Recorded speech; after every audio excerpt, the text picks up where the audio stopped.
Καλησπέρα, χρόνια πολλά σε όλους. Μάνο, πριν είπες ότι είσαι ορθολογιστής, τώρα θα πάρεις απάντηση και θα καταλάβεις ότι δεν είσαι. Παιδιά, σας έχω θέμα. Σας έχω θέμα δυνατό, γιατί είναι θέμα εξυπνάδας. Όλοι ανεξαιρέτως έχουμε αναρωτηθεί κάποιες στιγμές, είμαι έξυπνος. Και αν είμαι έξυπνος, πόσο έξυπνος είμαι. Και σε τι είμαι έξυπνος ακριβώς. Είμαι έξυπνος στο να χορεύω, στο να προπατάω, στο να μιλάω. Αν είμαι έξυπνος σε κάτι, είναι καλό να το χρησιμοποιήσω και να γίνω πιο αποτελεσματικός. Η νοημοσύνη, λοιπόν, ξεκίνησε να μελετάται στα μέσα του 20ου αιώνα, αλλά τότε οι επιστήμονες είχαν την αντίληψη ότι η νοημοσύνη είναι κάτι μονοδιάστατο. Δηλαδή, έπρεπε να αντιμετωπίσεις το νοήμον ως έναν αριθμό. Να πεις, εσύ είσαι 120, άρα ανήκεις εκεί. Εσύ είσαι 100, άρα ανήκεις εκεί. Εσύ είσαι 80, 70, 60, άρα ανήκεις για το Ίδρυμα. Λοιπόν, στην πορεία, βέβαια, αντιληφθήκαν οι επιστήμονες ότι η νοημοσύνη δεν είναι κάτι μονοδιάστατο, αλλά πολυδιάστατο και εφευρέθηκε πολλαπλή νοημοσύνη. Έτσι, έχουμε 7 διαφορετικές κατηγορίες. Έχουμε την λογικομαθηματική, που έχει να κάνει με τους αριθμούς. Η σχέση μας, δηλαδή, με τους αριθμούς. Είναι, ας πούμε, εμένα μ' αρέσει πάρα πολύ η δομή του αν εκείνο, τότε το άλλο. Είναι λογικομαθηματική δομή. Έχω τη γλωσσική νοημοσύνη.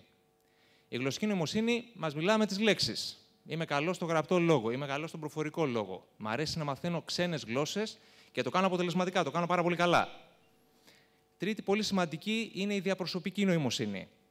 Χαρακτηριστικό ηγετών, ανθρώπων που είναι αποτελεσματικοί στη διοίκηση.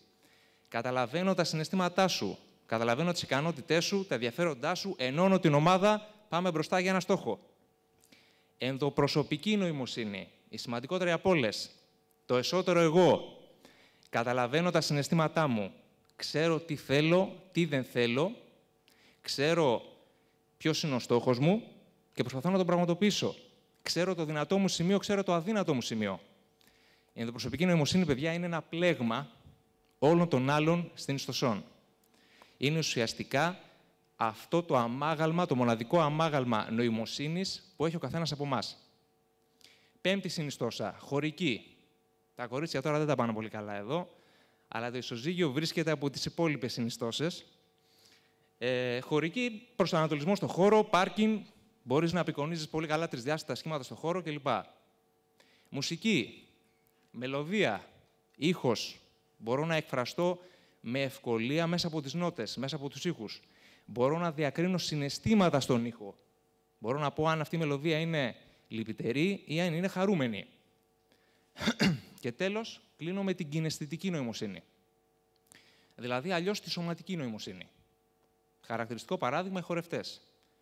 Δηλαδή, οι άνθρωποι οι οποίοι γνωρίζουν κάθε στιγμή τη σχέση του σώματος με το χώρο, επίσης γνωρίζουν τις κινήσεις του σώματός τους ακριβώς, μπορούν να τις ελέγξουν και μπορούν να εκφραστούν μέσα από αυτές τις κινήσεις.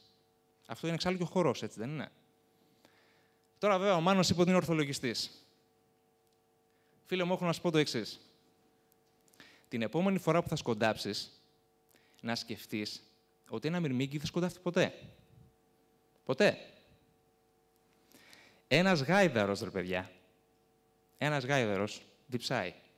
Τον παίρνεις, τον πας στη γούρνα. Βγάζει τη γλώσσα έξω και ξεκινάει και πίνει. Πίνει. Ο γάιδαρος, εσύ περιμένεις, κάνει τσιγάρο, ξέρω εγώ, δεν ξέρω τι. Κάποια στιγμή, κλακ, σταματάει ο γάιδαρος.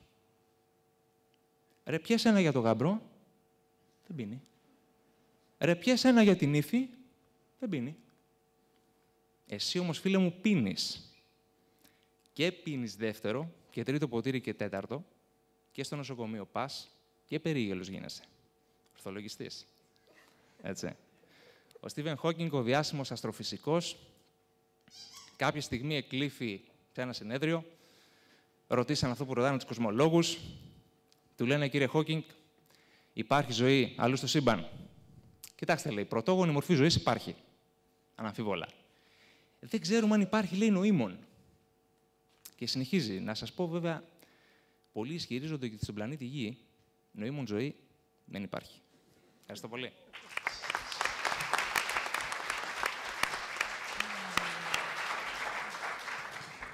Ποιος είναι ο πιο έξυπνος εδώ στην Επιτροπή να ξεκινήσει? Εδώ να δούμε εθελοντές.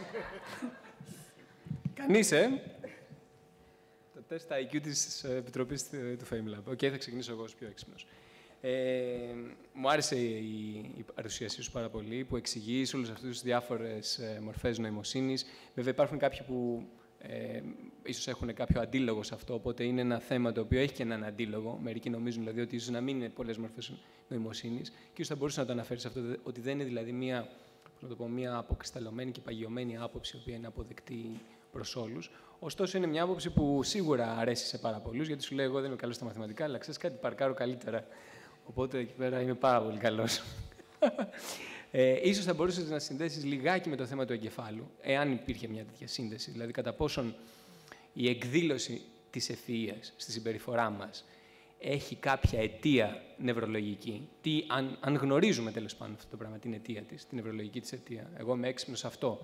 Τι συμβαίνει στον εγκέφαλό μου και γίνομαι έξυπνος σε αυτό το συγκεκριμένο πράγμα. Ίσως εκεί θα μπορούσε έτσι να δώσει μια βαθύτερη, ας πούμε. Η αλήθεια είναι ότι δεν το γνωρίζω καν. Δεν το γνωρίζω καν. Η αλήθεια είναι ότι και εμένα μου έλειψε ακριβώς αυτό. Ήταν ένας καταιγισμός πληροφοριών, πολύ καλών πληροφοριών. Πολλά πράγματα από αυτά που είπες δεν τα γνώριζα.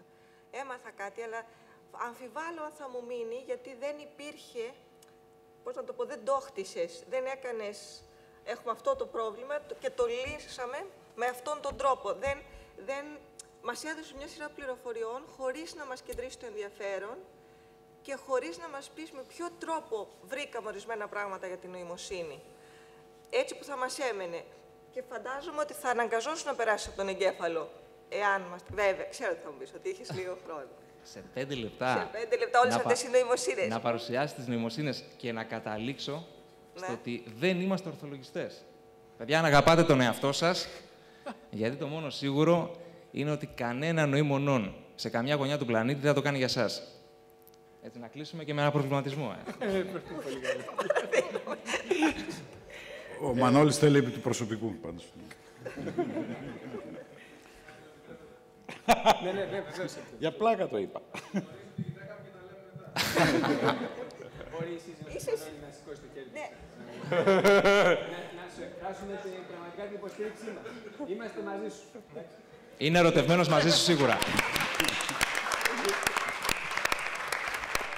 Αν αρχίσει να σε κόβει σε κομμάτια και να σε πουλάει, να ανισχύσεις.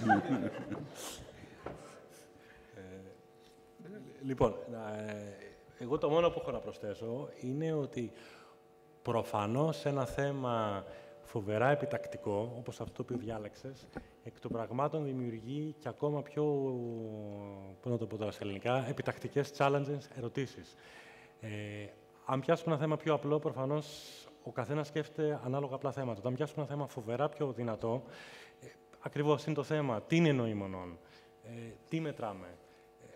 Είναι αυτό που είπε η Ιωάννα, δηλαδή το πιάνει στο τέλος με το Hawking, που είναι, νομίζω ότι ήταν πάρα πολύ ωραίο το τέλος, αλλά πραγματικά άμα κάτσουμε τώρα στο διάλειμμα, αφού τους έχουμε ψηφίσει, και συζητήσουμε οι δυο μας ή σε ένα πηγαδάκι, όλα αυτά τα ερωτήματα τελικά γεννιόνται και θα ήθελα κάπως περισσότερο να τα αγγίξουμε. Τα αγγίζεις στο τέλος, και μ' άρεσε πάρα πολύ το τέλος, το περίμενα, αλλά προφανώς το καταλαβαίνεις αυτό. Δηλαδή, αν πιάναμε ένα θέμα πολύ πιο απλό, προφανώς δεν τίθεται φιλοσοφικά ερωτήματα από πίσω.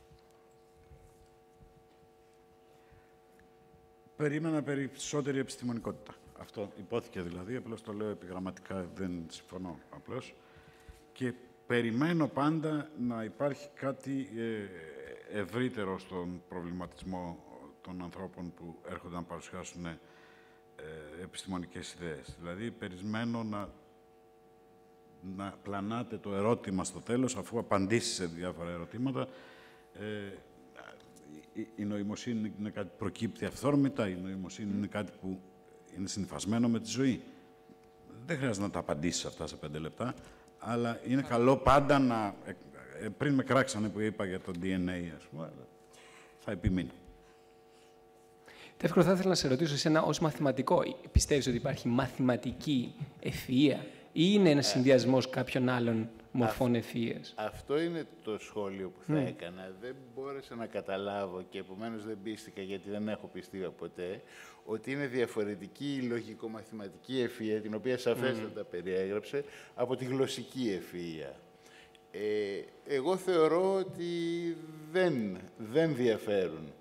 Αντίθετα, περιέργως, πιστεύω ότι υπάρχει μεγάλη διαφορά ανάμεσα στην λογικομαθηματική ευφυΐα και την χωρική, όπως την περιέγραψε ευφυΐα. Απόδειξε, αν έχει κάνει παρκάρει κοντά στο δικό μου αυτοκίνητο, να φύγει πρώτος. Έχει πολύ καλά.